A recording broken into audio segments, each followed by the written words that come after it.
कहानी की शुरुआत में हम सूरी को काफी परेशान देखते हैं क्योंकि ब्लैक पैंथर एक खतरनाक बीमारी की वजह से मर रहा था। उसकी जान केवल हर्ट से हर्ब ही बचा सकती थी। लेकिन आपने ब्लैक पैंथर पार्ट 1 में देखा ही होगा जहां किलमोर्गन ने सारे हर्ट से हर्ब्स को जला दिया था। सूरी अपने आर्टिफिशियल इंटेलिजेंस और बायोटेक्नोलॉजी के हेल्प से उस हर्ट से हर्ब्स को बनाने की पूरी कोशिश कर रही थी ताकि उससे ब्लैक पैंथर की जान बचाई जा सके। तभी उसकी माँ रमोंडा आकर उसे बताती है कि तुम्हारा भाई अब अपने पूर्वजों के साथ है। ये सुनकर सूरी रोने लगती है और नेक्स्ट सीन में हमें ब्लैक पैंथर के फ्यूनरल का सीन दिखाया जाता है। उसकी मौत से पूरा वकांडा देश दुखी था और ऑलमोस्ट सारे देशवासी अपने सम्राट टिचाला के फ्यूनरल पर इकट्ठा हुए थे। अब हमें 1 साल के बाद का सीन दिखाया जाता है। ब्लैक पैंथर के मरने के बाद उसकी माँ रमोना ने वकांडा के सिंहासन को संभाला हुआ था। महारानी रमोना के लिए यूएन में एक मीटिंग रखी गई थी जहाँ बहुत सारे देश के चेयरपर्सन मौजूद थे। वो रमोना से कहते हैं कि वाइब्रेनियम एक बहुत ही खतरनाक एलिमेंट्स है जिससे कई जानलेवा हथियार बनाई जा सकती है और तो और वाइब्रेनियम को कोई भी मेटल डिटेक्टर डिटेक्ट नहीं कर सकता। ये हमारे सुरक्षा के खिलाफ है। वो वाइब्रेनियम को सिक्योर करने की बात करते हैं लेकिन रमोना साफ मना कर देती है। दरअसल देश की नजर वकांडा में पाए जाने वाले एलिमेंट्स वाइब्रेनियम पर थी ताकि वो भी उनकी मदद से वकांडा की तरह आधुनिक टेक्नोलॉजी को बना सके। रमोना कहती है तुम लोग क्या सोचते हो कि हमारा रखवाला ब्लैक पैंथर नहीं रहा? हम अपनी रक्षा करना अच्छे से जानते हैं। फिर वो उसे बताती है कि कल रात तुम लोगों में से किसी ने हमारे रिसर्च सेंटर पर हमला करके वाइब्रेनियम चुराने की कोशिश की थी। रमोना कहती है इस बार तो हम लोग प्यार से समझा रहे हैं लेकिन दोबारा हमारे टेक्नोलॉजी को चुराने की कोशिश की तो इसका अंजाम बहुत बुरा होगा। अब हमें अटलांटिक ओशियन पर बने CIA के एक मैनिंग शिप को दिखाया जाता है जहां हम बहुत से सोल्जर और एक साइंटिस्ट को देखते हैं। 2 गोताखोर समुद्र के अंदर एक मशीन को लेकर जाते हैं। दुनिया में ये मात्र एक ऐसी मशीन थी जो वाइब्रेनियम को डिटेक्ट कर सकती थी। समंदर के काफी अंदर जाने के बाद उन्हें वहाँ वाइब्रेनियम मिल ही जाता है। वो कंट्रोल रूम में इसकी जानकारी देते हैं लेकिन तभी उनके तरफ एक विशाल जेलीफिश बढ़ने लगता है और उनका सिग्नल टूट जाता है। तभी एक खास तरह की आवाज आने लगती है जिसे सुनने के बाद शिप पर मौजूद सारे लोग हिप्नोटाइज होकर समंदर में कूद जाते हैं। सीनियर साइंटिस्ट और CIA ऑफिसर अपने कान को बंद करके कंट्रोल रूम से बाहर देखने जाते हैं। वो एक ऑफिसर को पानी में कूदते हुए देखते हैं तो फायरिंग के आवाज से उसे होश में लाते हैं लेकिन तभी पानी में से इंसान की तरह दिखने वाले एक क्रिएचर निकलकर उन पर हमला कर देते हैं। साइंटिस्ट अपनी जान बचाकर हेलीकॉप्टर में जाकर बैठ जाती है। वो हेलीकॉप्टर वहाँ से निकल तो जाता है लेकिन कोई जीव उनके हेलीकॉप्टर पर हमला करके उसे क्रैश करवा देता है। अब सीन शिफ्ट होती है तो हम रानी रमोना को उनके स्पेशल स्पेसशिप से यूएन के मीटिंग से वापस वकांडा आते हुए देखते हैं। वो अपनी बेटी राजकुमारी सूरी से मिलने जाती है जहाँ उसने अपनी सेना को और ज्यादा पावरफुल बनाने के लिए एक सूट बनाया था। फिर रानी रमोना सूरी से पूछती है कि क्या तुम्हें पता है आज कौन सा दिन है? तो वो कहती है भाई की बरसी। वो दोनों ब्लैक पैंथर के बारे में सोचकर इमोशनल हो जाते हैं और फिर रमोना सूरी को अपने साथ शहर से दूर समंदर के किनारे लेकर जाती है। वो उससे टिचाला के फ्यूनरल के वक्त के कपड़े को जलाने को कहती है ताकि सूरी टिचाला के मौत के सदमे से बाहर आए। तभी समंदर में हलचल होती है और पानी के अंदर से एक इंसान निकलता है। रानी रमोना उससे पूछती है कि कौन हो तुम और हमारे देश के अंदर कैसे घुस गए? वो कहता है मेरे अपने मुझे कुलकान और दुनिया नमोर के नाम से जानती है। वो उन्हें बताता है कि अमेरिकी लोगों को मेरे देश में मौजूद वाइब्रेनियम के बारे में पता चल गया है। हमने उनकी खुदाई तो रुकवा दी है लेकिन ऐसा दोबारा ना हो इसमें हमें वकांडा की मदद चाहिए। वो कहता है हमारे साथ मिलकर पूरी दुनिया को हराने में मदद करो और उस साइंटिस्ट को ढूंढकर हमें लाकर दे दो जिसने वाइब्रेनियम को डिटेक्ट करने वाली मशीन बनाई थी। रमोना कहती है वाइब्रेनियम सिर्फ हमारे पास है लेकिन फिर वो देखती है कि नमोर ने वाइब्रेनियम पहना हुआ है। रानी रमोना उसकी मदद करने को तैयार नहीं होती तो वो कहता है अगर तुमने हमारी मदद नहीं की तो हम तुम्हें भी मार देंगे क्योंकि मेरे पास तुमसे बड़ी और ताकतवर सेना है। वो कहता है कि साइंटिस्ट को ढूंढो, अगर वो मिल जाए तो इस शंख में फूंक मारकर सागर में फेंक देना और हमारे बारे में किसी को भी मत बताना। वो 1 हफ्ते का टाइम देकर वहाँ से वापस चला जाता है। अगले दिन रमोना वकांडा के सारे अधिकारी अधिकारियों की एक मीटिंग बुलाती है, जहां उम्बाकू मस्त गाजर वाजर खाते हुए एंट्री लेता है। वो कहता है अगर मेरे सैनिक होते तो वो मछली राजा घुटने के बल यहाँ होता, जिस पर ओकोई कहती है वो तुम्हारे बाल के साथ साथ खाल भी खींच लेता। उम्बाकू कहता है जबान संभाल टकली, जिसके बाद रमोना उसे चुप होकर बैठने को कहती है। नमोर जब आया था तो उसे वकांडा का कोई रडार भी डिटेक्ट नहीं कर पाया था, और जैसा कि आप सब जानते ही होंगे कि मार्बल में वकांडा एकमात्र ऐसी जगह है जहां परिंदा भी पर नहीं मार सकता। उम्बाकू कहता है अगर आज हम उसकी बात मान लेते हैं तो क्या गारंटी है कि कल को दोबारा वो हमसे किसी और चीज की डिमांड नहीं करेगा। जिसके बाद सूरी और ओकोई एफआई एजेंट एवरेट के पास मिलने जाते हैं। इसीलिए वो उसे वाइब्रेनियम डिटेक्ट करने वाली मशीन बनाने वाले साइंटिस्ट के बारे में बता देता है। वो लोग एक कॉलेज में जाते हैं। सूरी ओकोई से कहती है तुम बाहर रुको, मैं उसे लेकर आती हूँ। जिस पर ओकोई कहती है क्या मैंने अपने टकले पर अच्छे से मेकअप नहीं किया? तो सूरी कहती है मैं स्टूडेंट की तरह लगती हूँ, इसीलिए मुझे जाने दो। सूरी रेरी नाम की एक बहुत ही इंटेलिजेंट लड़की के पास जाती है।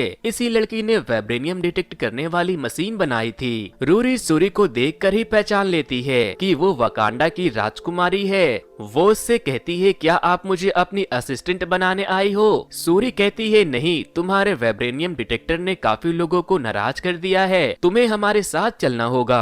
वो बाथरूम जाने का बोलकर वहाँ से भागने की कोशिश करती है, लेकिन ओकोई उसे आकर पकड़ लेती है। वो जाने से मना कर रही थी तो ओकोई उससे कहती है ठीक है मत जाओ, जलपरा तुम्हें मारने आता ही होगा। ये सुनने के बाद रूरी उन लोगों के साथ जाने के लिए तैयार हो जाती है और उन्हें अपने लैब में लेकर जाती है ताकि वो वाइब्रेनियम डिटेक्ट करने वाली मशीन के फॉर्मूले को डिस्ट्रॉय कर सके। लेकिन तभी सीबीआई वहां आकर रीरी के लैब को घेर लेता है ताकि वो लोग रीरी से दोबारा डिटेक्टर बनवा सके। इसीलिए वो तीनों वहां से बचकर भागने का प्लान बनाते हैं। रीरी ने एक आयरन सूट बनाया था, वो उसी की मदद से वहां से भागने का डिसाइड करती है। सूरी एक बैग ले लेती है और ओकोई रीरी के डैड की कार को लेकर वहां से निकल जाती है। तीनों एफबीआई का ध्यान भटकाने के लिए उन्हें अलग अलग डायरेक्शन में लेकर जाती है और उन्हें चकमा देकर वहां से जैसे ही निकलती है एक वाटर बॉम्ब उनकी तरफ गिरता है और उन तीनों का ही एक्सीडेंट हो जाता है। जिसने बॉम्ब फेंका था वो नमोर के लोग थे जो समंदर के गहराइयों में रहते थे। वो वेल मछली पर बैठकर वहां आए थे। तभी वहां कुछ ऑफिसर भी आ जाते हैं तो नमोर की सेना उन पर हमला कर देती है। कुछ लोग रीरी को मारने के लिए आगे बढ़ते हैं, लेकिन ओकोई उन्हें रोकती है। जिसके बाद वो लोग ओकोई के ऊपर वाटर बॉम्ब फेंक कर उसे पानी में गिरा देते हैं और जैसे ही रीरी को मारने के लिए आगे बढ़ते हैं तो सूरी उनसे कहती है मैं नमोर से मिलना चाहती हूँ, लेकिन तुम लोग उस लड़की को कुछ मत करना। जिसके बाद नमोर का एक आदमी सूरी को मास्क पहनाता है और उसके साथ साथ रोरी को भी एक वेल पर बैठाकर समंदर के अंदर लेकर चला जाता है। अगले दिन CIA ऑफिसर एवरेट वहाँ अपनी डायरेक्टर के साथ आता है। उन्हें लगता है कि रीरी को किडनैप वकांडा वासियों ने किया है क्योंकि वो नहीं चाहते थे कि बाकी की दुनिया को वाइब्रेनियम मिले। एवरेट की नजर सूरी की वीड्स पर पड़ती है तो वो चुपके से उसे उठाकर अपने पास रख लेता है। इधर दूसरी तरफ हम ओकोई को देखते हैं। वो रानी रमोना को सारी बात बताती है और सूरी को बचाने जाने के लिए इजाजत मांगती है, लेकिन रानी रमोना ओकोई से वकांडा के जनरल का पद छीन लेती है क्योंकि वो अपनी राजकुमारी सूरी को बचाने में असमर्थ रही और उसी के कहने पर रमोना ने सूरी को अमेरिका रीरी को लाने भेजा था। रमोना सूरी के AI के पास जाती है और उसे सूरी से कांटेक्ट करने को कहती है, लेकिन उसके वेट से एवरेट के पास थे। इसीलिए वो एवरेट को सारी बात बताती है और कहती है कि अगर आपकी सरकार हमारे ऊपर हमला करने की योजना बनाती है तो हमें जरूर बताना, क्योंकि CIA को लगने लगा था कि रीरी की किडनैपिंग रानी रमोना ने किया है। इसके बाद रमोना टिचाला की एक्स गर्लफ्रेंड नाकिया से मिलने जाती है जो वकांडा से दूर एक विशेष तरह का स्कूल चला रही थी। वो उससे कहती है कि टिचाला के अंतिम संस्कार में तुम्हारी बहुत कमी खली, जिस पर वो उससे कहती है उस वक्त मैं उसे दूर जाते देख बहुत कमजोर पड़ जाती। इसके बाद रानी रमोना उसे सूरी के अगवा होने की खबर देती है और उसे ढूंढने को कहती है क्योंकि नाकिया वकांडा की सीक्रेट जासूस थी। इधर दूसरी तरफ हम सूरी और रीरी को देखते हैं। वो दोनों पानी के अंदर बने टालुकान देश में थे। वो लोग सूरी और रीरी को एक ड्रेस गिफ्ट करते हैं और जब सूरी उस ड्रेस को पहनती है तो वो लोग उसे नमोर के पास लेकर जाते हैं, जहाँ नमोर उसे अपने इतिहास के बारे में बताता है। वो बताता है कि इन सब की शुरुआत 450 साल पहले हुई थी, जब उसके गांव वाले महामारी से मरने लगे तो उनके भगवान ने उनके पुरोहित के सपने में आकर उन्हें बाकी लोगों को बचाने का एक रास्ता दिखाया, जो कि पानी के अंदर मौजूद एक जड़ी बूटी था। सारे कबीले वालों ने उस जड़ी बूटी को पी लिया, लेकिन उस वक्त नमोर की माँ प्रेग्नेंट थी। जड़ी पीने के बाद कबीले के सारे लोग बेहोश हो गए और जब उन्हें होश आया तो वो हवा में सांस नहीं ले पा रहे थे, लेकिन वो पानी की तरफ भागे तो वो पानी में सांस लेने लगे। इसीलिए वो लोग स्पेनिश लोगों के अत्याचार और बीमारी से बचने के लिए अपने गांव से बहुत दूर समुन्दर के गहराइयों में चले गए, जहां नमोर का जन्म पानी के अंदर ही हुआ, जो बचपन से ही नुकीले कान और पैरों में पंख के साथ पैदा हुआ था और उसकी उम्र बहुत स्लो बढ़ने लगी। फिर एक दिन उसकी माँ बीमार पड़ गई और मर गई। नमोर ने उन्हें उनके गांव में दफनाने का फैसला किया, क्योंकि ये उसकी माँ की आखिरी इच्छा थी। लेकिन जब वो अपने माँ के गांव पहुंचा तो वहाँ स्पेनिश लोग गांव वालों पर अत्याचार कर रहे थे, इसीलिए नमोर ने उन सब को मारकर अपनी माँ को वहाँ दफना दिया। इधर नाकिया नमोर के कंट्री के बारे में पता लगाने के लिए एक बूढ़ी औरत के पास जाती है, जिससे उसे पता चलता है कि समंदर के किनारे उन्होंने पैरों पर लगे आत्माओं को देखा है, जो कई 100 सालों से समंदर के अंदर रहते हैं। नमोर सूरी को अपने साथ अपनी समुद्री दुनिया तालुकान घुमाने लेकर जाता है, जो बहुत ही हाईटेक और अमेजिंग थी। उसके पानी के शहर को देखने के बाद सूरी के होश उड़ जाते हैं। वहाँ रहने वाले इंसान बिना किसी सोर्स के समंदर में सांस ले सकते थे। नमोर सूरी से काफी बातें करता है और उसे एक ब्रेसलेट तोहफे में देता है, जो उसकी माँ का था। वो उससे कहता है कि मैं चाहता हूँ कि वकांडा हमारा साथ दे दुनिया को हराने में, ताकि मैं दुनिया में हो रहे अत्याचारों को खत्म कर सकूं, वरना मैं पूरी दुनिया के साथ साथ वकांडा को भी खत्म कर दूंगा। तभी नमोर को खबर मिलती है कि रानी रमोना ने शंख वापस भेजकर उसे मिलने बुलाया है। इधर दूसरी तरफ नाकिया अपने एक रोवर की मदद से समुद्र में चली जाती है और सूरी और रीरी के पास पहुंचकर वहां खड़े गार्ड्स को मार देती है और उन दोनों को लेकर वहां से बाहर निकल जाती है। बाहर आते ही वकांडा का प्लेन वहां आता है और उन तीनों को लेकर वकांडा लौट जाता है। नमोर जब अपने गार्ड्स को मरा देखता है तो वो बहुत दुखी होता है, क्योंकि वो उसके बहुत करीब थी। इसीलिए वो अपने लोगों को बुलाकर मीटिंग करता है और वो लोग वकांडा पर हमला करने का फैसला लेते हैं। वो लोग जैसे ही वकांडा पहुंचते हैं, उम्बाकू अपने लोगों को बचाने के लिए पानी में कूद जाता है। वो लोग आते हैं और एक गाना गाकर सारे लोगों को हिप्नोटाइज करने लगते हैं, जिससे बहुत से लोग पानी में कूद जाते हैं। बाकी की सेना अपने कानों को बंद करके उन लोगों को रोकने वापस निकलते हैं। राजमाता रमोना और रीरी अपने स्पेसशिप की मदद से अपने लोगों को बचाते हैं। तभी नमोर वहां आता है। उसे देखने के बाद उम्बाकू उसके ऊपर हमला करता है, लेकिन उसका एक पंच पड़ते ही उम्बाकू बहुत दूर जाकर गिरता है। नमोर सारे एयरशिप पर हमला करने लगता है। नमोर वकांडा के प्लेन पर हमला करके उसे नीचे गिराने लगता है और वो बहुत से प्लेन को नीचे गिरा देता है। कई सारे प्लेन को गिराने के बाद वो रमोना और रीरी के पास जाता है और वाटर बॉम्ब फेंक कर उन्हें पानी में गिरा देता है। रीरी को बचाते हुए रानी रमोना भी मारी जाती है। नमोर कहता है, मैं एक हफ्ते बाद अपनी पूरी फौज के साथ वापस लौटूंगा, या तो मुझे मेरे दुश्मनों से लड़ने में मेरी मदद, या तो मैं तुम सबको मार दूंगा। उसका दुश्मन वो लोग थे जो वाइब्रेनियम की तलाश कर रहे थे।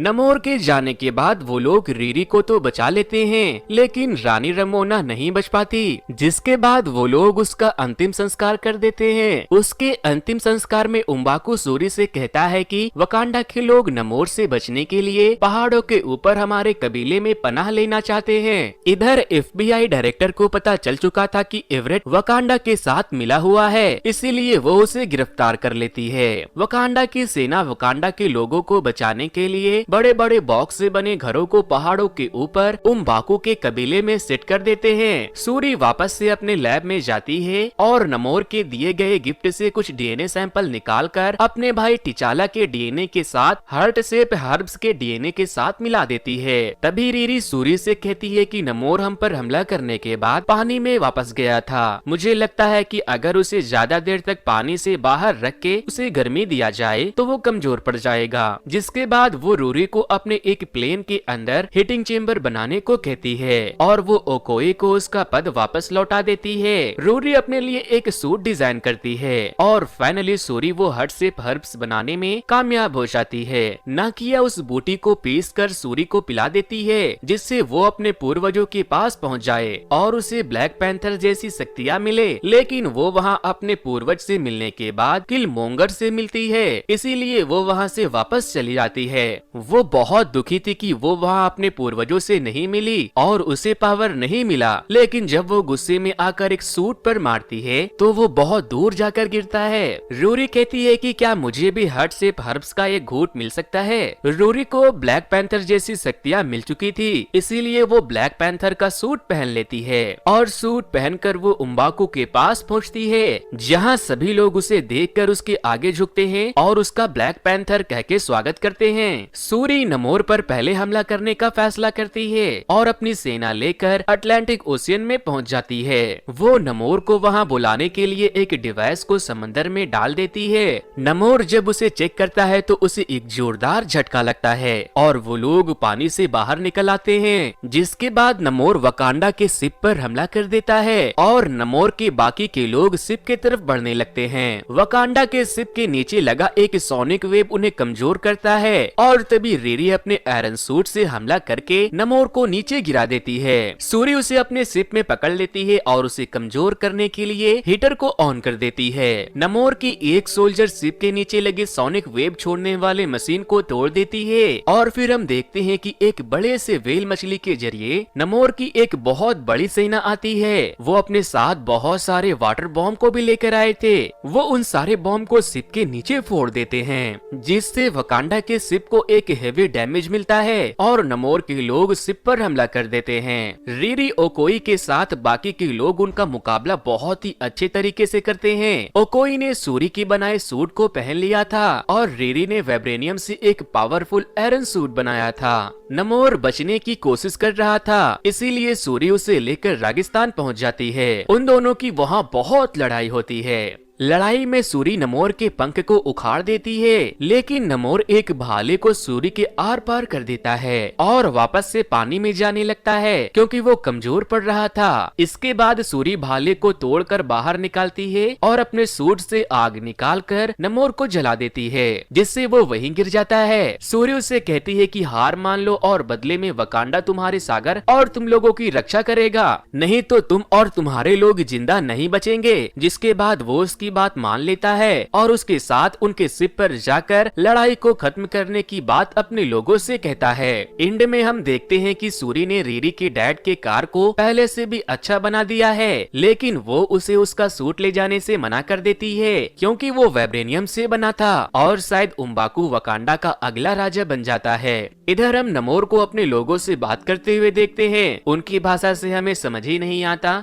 कि वो लोग इस हार से दुखी है या फिर वकांडा का साथ मिलने पर वो खुश हैं। इधर एफबीआई वाले एवरेट को अरेस्ट करके ले जा रहे थे तो ओकोई हमला करती है और एवरेट को बचा लेती है। सूरी नाकिया से मिलने उसके स्कूल जाती है और वहां जाकर ब्लैक पैंथर को भूलने के लिए वो अपने फ्यूनरल के ड्रेस को जला देती है। मूवी के पोस्ट क्रेडिट सीन में नाकिया एक बच्चे को लेकर आती है और सूरी को बताती है कि ये मेरा और टिचाला का बेटा युवराज टिचाला है जिसे मैंने सबसे छुपा के रखा था। सूरी उसे देखकर बहुत खुश होती है और ये मूवी यहीं पर खत्म हो जाती है। तो दोस्तों ये मूवी आपको कैसी लगी मुझे कमेंट करके जरूर बता देना। और हाँ दोस्तों, जिन लोगों ने भी अब तक इस वीडियो को लाइक करके मेरे चैनल को सब्सक्राइब नहीं किया वो अभी तुरंत इस वीडियो को लाइक करके मेरे चैनल को सब्सक्राइब कर लें, क्योंकि वीडियो को लाइक और चैनल को सब्सक्राइब करने में उतना वक्त नहीं लगता जितना वक्त मुझे आप लोगों के लिए इस तरह की वीडियो बनाने में लग जाती है।